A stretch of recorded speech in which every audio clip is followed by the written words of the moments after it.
할렐루야. 온 교회의 머리 되신 하나님은 오늘도 우리와 함께 계시는 줄 믿습니다. 오늘 기도와 찬양이 은혜를 많이 받았습니다. 우리의 기도와 찬양이 공중고세를 뚫어야 되는 거예요. 공중고세를 뚫어야 되는 거예요. 할렐루야. 그래서 오늘도 말씀을 통해서 말씀을 전해질 때 강대상 밑에서 물이 흘러 발목에 흐르고 무릎에 흐르고 또 허리에 차고 가슴까지 올라와서 마침내 수용할 만한 물이 될 줄 믿습니다.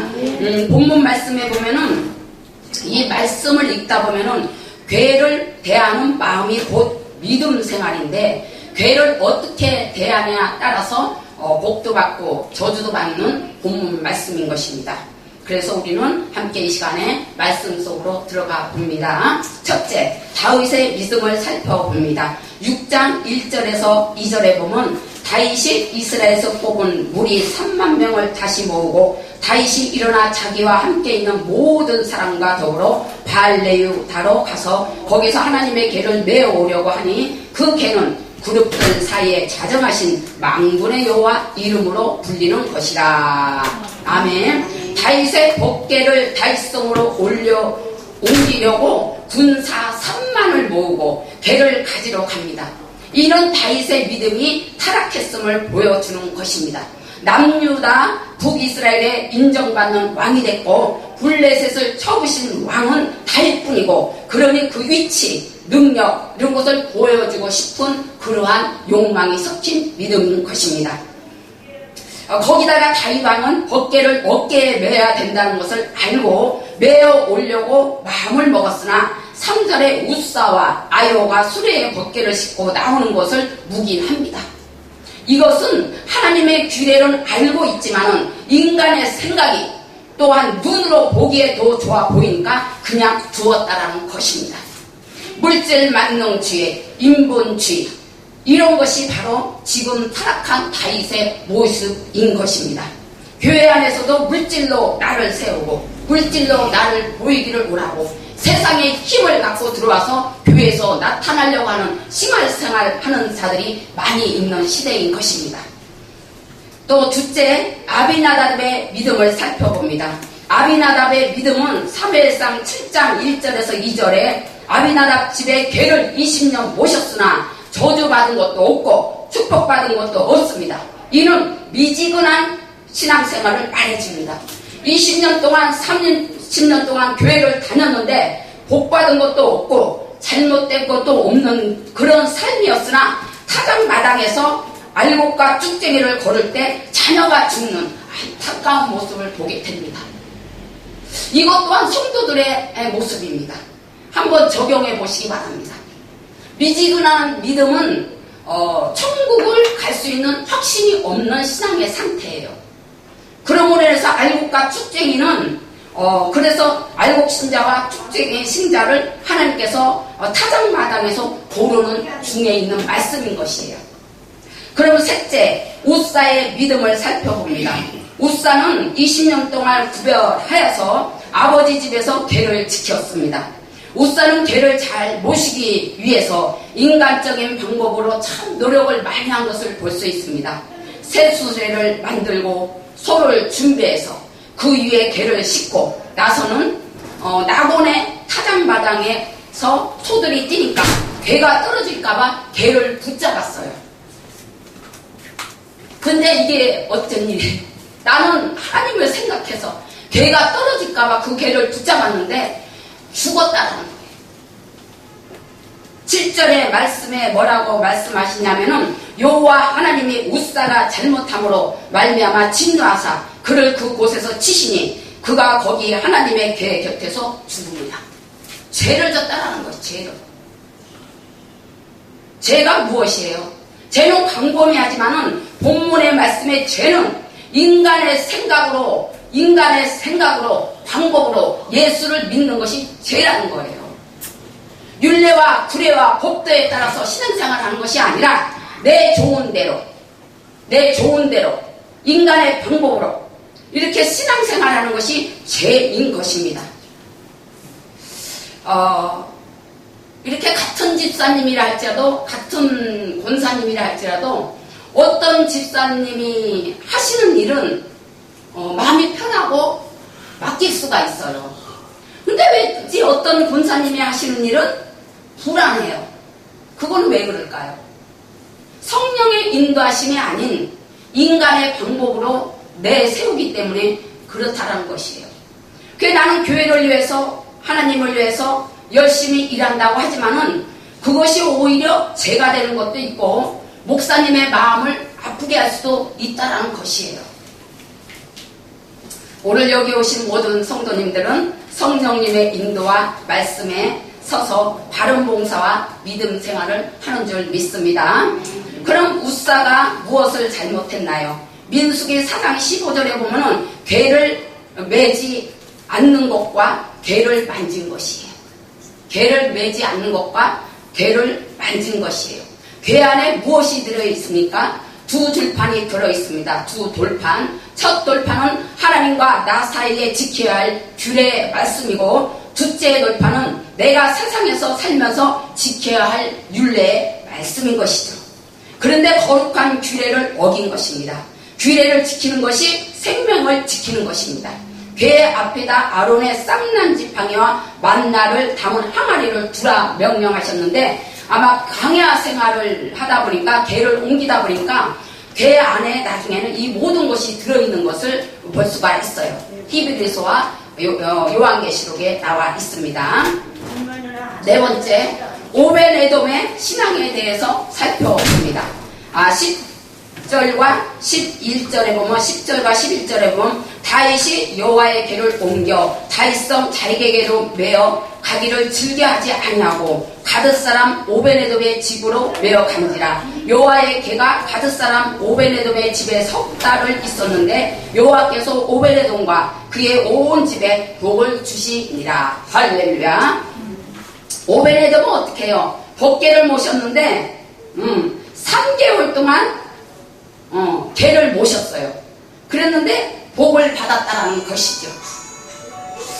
그런데 여기서 중요한 것은 왜 오베데돔이 복을 받았냐 하면은 레인으로서 고아자손이라는 거예요. 레인으로서 고아자손. 궤를 지키고 옮기는 사명이 있는 자입니다. 오베데돔이 복받은 것은 하나님의 주신 위치를 지켰다라는 거예요. 그러니까 각자 성도님들에게도 각자 주어진 사명과 그것이 다르다는 거예요. 남은 것이 더 커 보이고 좋아 보인다고 내가 그거를 하면은 그것이 죄가 되는 거예요. 그것이 하나님의 말씀에 어긋나는 행동인 것이죠. 오벤에돔이 복받은 것은 하나님이 주신 위치를 잘 지킨 것이요 사명에 합당한 자이기 때문인 것입니다. 할렐루야. 그래서 남이 하는 것이 더 좋아 보이고 커 보인다고 자기를 옮기면 안 되는 것이에요. 하나님께 충분한 기도를 해서 음성을 듣고 말씀을 따라가는 저와 여러분들이 되시기를 예수 그리스도의 이름으로 축원합니다. 오벤에돔은 3개월 궤를 모심으로 해서 역대상 26장 1절 이하에 보면 자녀와 형제 60명이 복을 다 받은 것을 볼 수가 있습니다. 영적인 복을 받았어요. 할렐루야. 그래서 우리는 영적인 복을 받아야 이 물질계에서 복은 보너스인 줄 믿습니다. 그래서 우리가 어떻게 해요? 이 시간 오벤에돔이 규례대로 하나님의 주신 위치를 지켜 복을 받은 것처럼 저와 모든 성도님들은 오벤에돔에게 축복을 받으시기를 축원합니다. 제가 이렇게 설교 준비를 하면서 뒤돌아보니까 평신도 때 내가 참으로 국면 말씀에 나와 있는 다윗같이 웃사와 같이 신앙생활을 간간히 끼어서 했구나. 그거를 끼어서 했다라는 거예요. 응? 그러니까 믿음 생활하는데 어떻게 해요? 남편이 믿음 생활하는데 뒷받침이 되어지죠. 회비도 잘 되죠. 예배 때마다 일찍 가죠. 얼굴 받쳐주죠. 몸매 받쳐주죠. 그러니까 얼마나 사람들이 질투를 했겠냐 이거예요. 시기를 하고.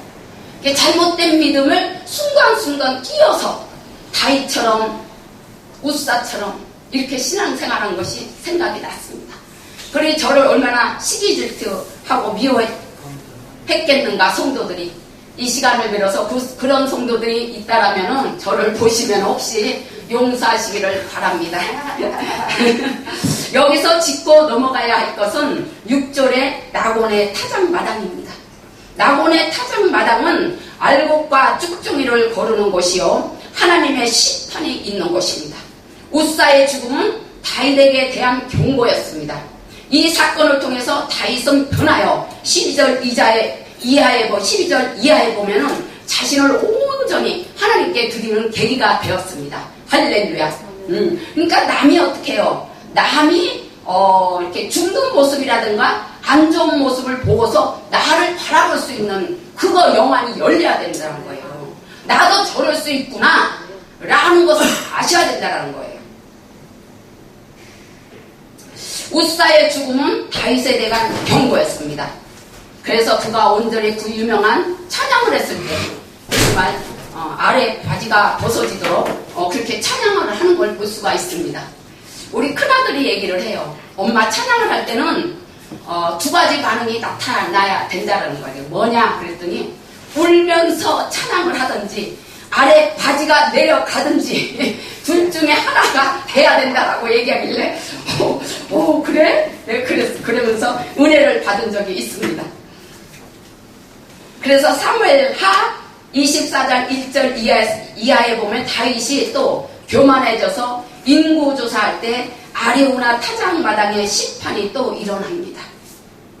아리우나 타작마당은 아브라함이 이삭을 바친 모리아산, 지금은 팔레스타인 지역에 있는데 이것이 이제 7년 평화협정이 이루어져 성전을 지으며 이스라엘은 회개를 하고 우리는 그때 머리를 들 때인 것입니다.